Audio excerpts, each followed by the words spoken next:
Hi, Aman. So the next phase of getting things done is using the Lightroom catalog or using Lightroom to edit our photos. So I'll try and go as step by step as I can, and hopefully that will. I remember the last set of videos I sent you were a bit all over the place, so we'll try and do it this time more from start to finish so you've got more of an easier understanding. And I did brief in a number of things last time that you possibly won't need to do, maybe down the track, but for now we'll just get you started on a few more basic things, I suppose. So you can see here in Lightroom that I've got the library open, which is where you navigate to with all of your files.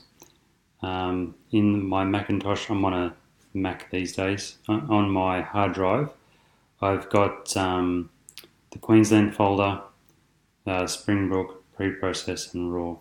Those folders are just on my hard drive, so there they are there. And it's not all the folders, it's just some folders. You'll actually find that folders won't appear in here unless there are photos in them. If I was to try and bring in the final folder, which has no photos in it at the moment, you wouldn't be able to bring it into Lightroom. They need to have photos in them to turn up. And you can see I've got 145 images in pre-process. Now, as I said, you won't need the raw folder, so don't worry about that one. But as a very basic beginning, you need to create a new catalog. So this is an archive. So pick somewhere on your machine. So wherever you feel, they do say that putting it on a separate drive, if you've got two hard drives, can speed up performance. It doesn't really matter too much, but just find somewhere where you can put your catalog. And once you've got your catalog, every time you open up and make edits to photos, the catalog will grow and it will remember all of your settings. So to get these folders here to begin with, once you've set up your catalog, you just click on the plus folder and add a folder. Navigate to where it is on your hard drive and then it will appear. So you'll want the pre-process folder on the left hand side here. Okay, so once you've got the pre-process folder, these, as I've said, I think in the previous video, are all the images that I want to keep. So once we're done with the Springbrook page and it has been uploaded and I'm happy with it, I'll actually delete the raw folder to save on space. So these, in the pre-process folder, these are the files that after going and doing the photo shoot, I want to keep them. I may reuse another photo somewhere down the track. So you won't be using all of these photos, but it's a selection of photos that you can use to create the final images. So the first image, and the one that I'll use for the example, is going to be this image which you can see on the screen. And this is going to be the photo which is at the very top of the Springbrook page. So it's going to have Springbrook National Park, something written underneath. That's the first image that you're going to see. Now, if you have a look down here, you'll see the plus and minus on these, plus and minus. That means that I've made adjustments to these images. I've tinkered with these images a little bit. You can see other ones down here don't have the plus and the minus on them. So they're just, I've selected them and then exported them. Basically, I went through RAW and put all these red color labels on them. So here's color labels here. If you won't have that on your Lightroom, you need to click on here and go to color label and make sure that that is ticked, and then you'll get these color labels. So if I click on the red, you can see that it, just click away from it, you can see that there's no color on it now.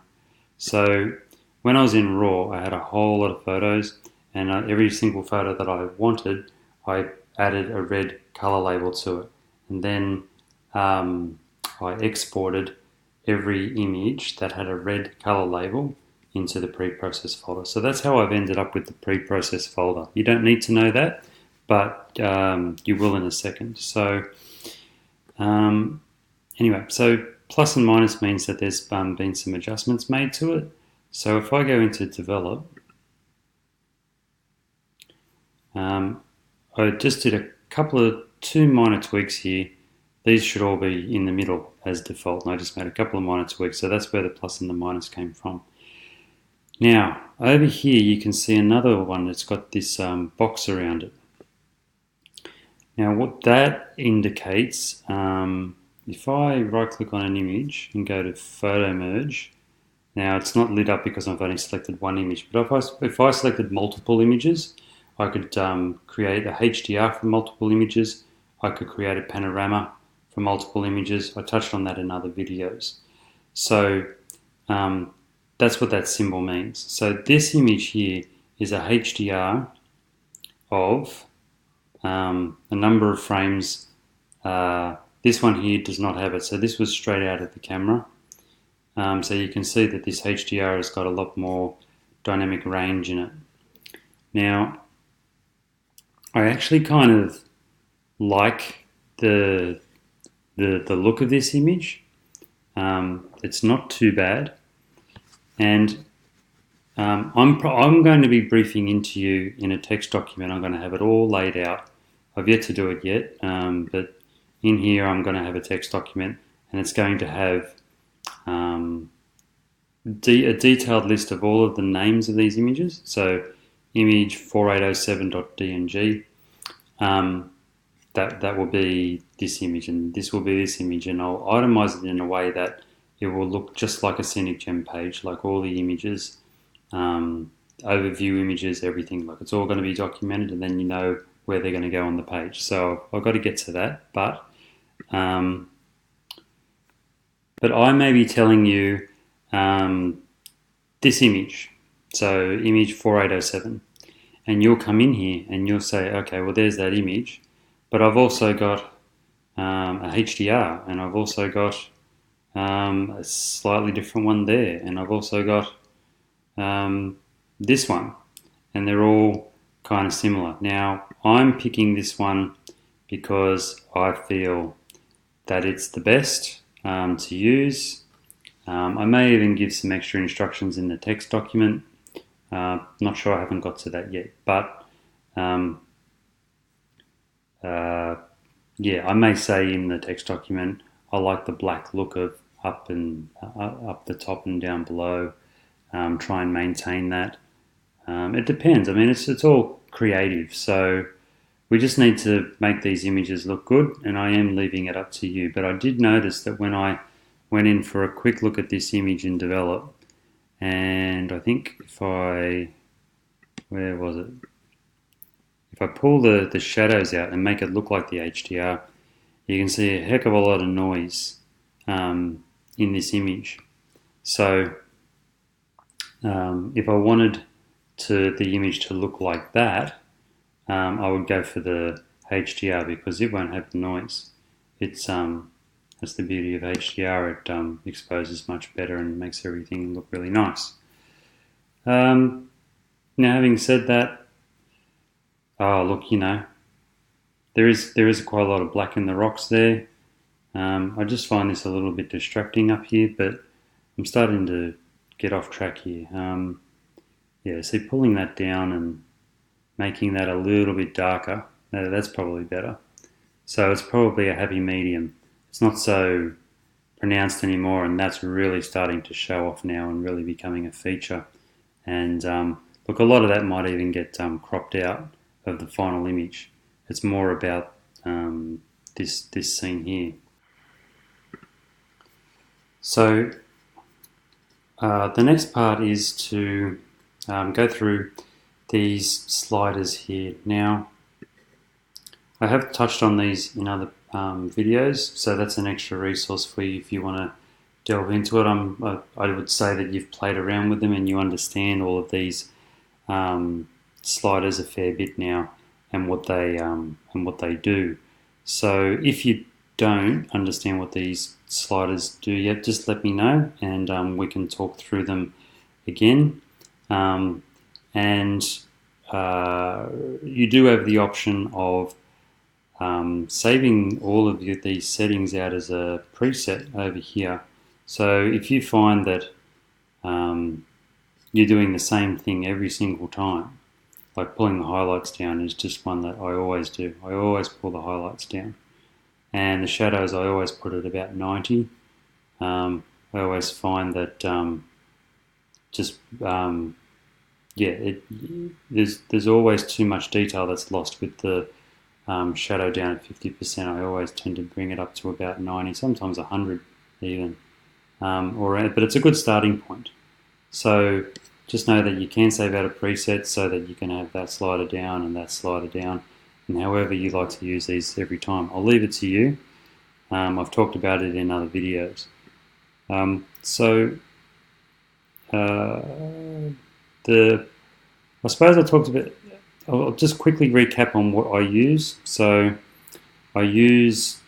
I tend not to play around with exposure all that much. I tend to find that the exposure doesn't need to be. The camera takes the shot at the right exposure most of the time, and it's just slight tweaks from there.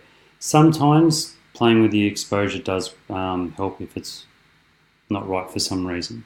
Contrast, I tend not to touch that one either. But this is all subjective. You need to learn how making these images look good works for you. So you've got all of these tools at your disposal. So exposure is a possibility, contrast is a possibility.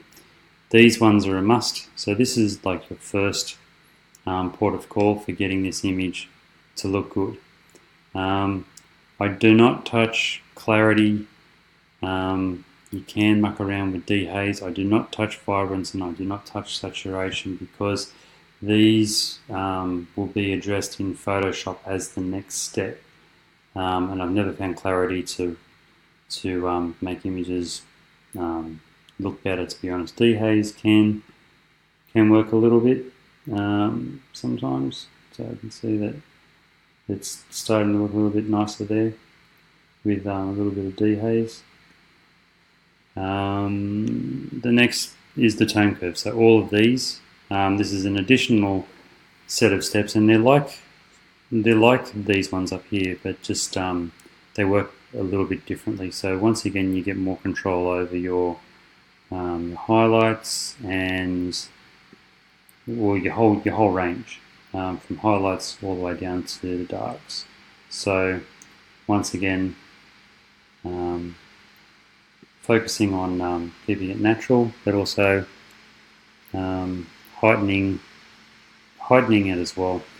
What we see, and like with our naked eye, and then what we remember, we always remember it being a lot better. So when you present a photo that's a little bit hyper-real, like the colours are probably just not that intense when you look at it with your naked eye, but you remember it being that way.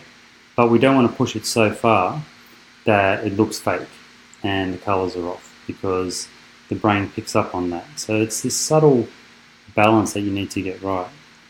And you'll get that for sure, the more images that you do. So doesn't need to be done, doesn't need to be done.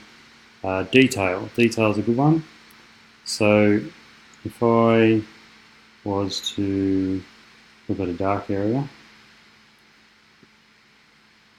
now this was a HDR, so it's quite crisp, which is good. And I will say that in the latest versions of Photoshop.